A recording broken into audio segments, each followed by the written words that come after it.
திமுக தேர்தல் அறிக்கை கதாநாயகன் அல்ல காமெடியன் என விமர்சித்திருக்கும் அன்புமணி ராமதாஸ் கடந்த திமுக தேர்தல் அறிக்கையில் இடம்பெற்றிருந்த 63 வாக்குறுதிகள் மீண்டும் இடம்பெற்றுள்ளதாக தெரிவித்துள்ளார்.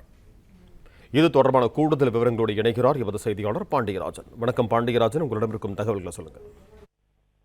திமுகவின் தேர்தல் அறிக்கையை விமர்சனம் செய்து பாமக தலைவர் அன்புமணி ராமதாஸ் அறிக்கை ஒன்றை வெளியிட்டிருக்கிறார். திமுக தேர்தல் அறிக்கை கதாநாயகன் அல்ல எனவும் காமெடியன் எனவும் அன்புமணி ராமதாஸ் ஒரு விமர்சனத்தை முன்வைத்திருக்கிறார். 63 வாக்குறுதிகள் மீண்டும் இடம்பெற்றது தோல்வியின் அடையாளம் எனவும் அவர் குறிப்பிட்டிருக்கிறார். 2026ஆம் ஆண்டு சட்டப்பேரவை தேர்தலுக்கான திமுக வெளியிட்ட தேர்தல் அறிக்கையில் தமிழ்நாட்டை வளர்ச்சி பாதையில் முன்னெடுத்து செல்வதற்கான எந்த திட்டமும் இல்லை எனவும் மக்களுக்கு ஆசை காட்டி மோசம் செய்யும் சதுரங்க வேட்டை வாக்குறுதிகள் தான் இடம்பெற்றுள்ளன எனவும் அன்புமணி ராமதாஸ் விமர்சனத்தை முன்வைத்திருக்கிறார். மொத்தத்தில் திமுக தேர்தல் அறிக்கை என்பது இந்த தேர்தலின் கதாநாயகனும் அல்ல கதாநாயகியும் அல்ல, மாறாக வில்லனாகவும் காமெடியனாகவும் தான் உள்ளது எனவும் அன்புமணி ராமதாஸ் குறிப்பிட்டிருக்கிறார். 2021ஆம் ஆண்டு சட்டப்பேரவை தேர்தலில் 55 வாக்குறுதிகளை அளித்த திமுக அவற்றில் வெறும் 66 மட்டும்தான் நிறைவேற்றியது.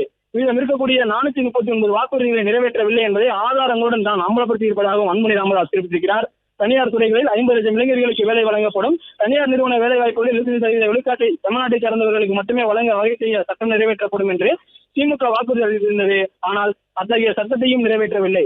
50 லட்சம் பேருக்கு வேலையும் வழங்கவில்லை. ஆனால் இப்போது 50 லட்சம் இளைஞர்களுக்கு தனியார் நிறுவனங்களில் வேலை வழங்கப்படும் என்ற பழைய வாக்குறுதியையே மீண்டும் அளித்து ஏமாற்றம் முயல்கிறது திமுக எனவும் அன்புமணி ராமதாஸ் அவருடைய விமர்சனத்தை முன்வைத்திருக்கிறார்.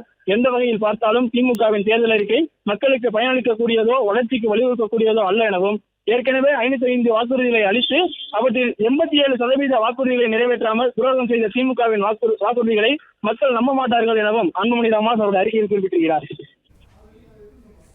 நன்றி பாண்டியராஜன், உங்கள் தகவல்களுக்கு.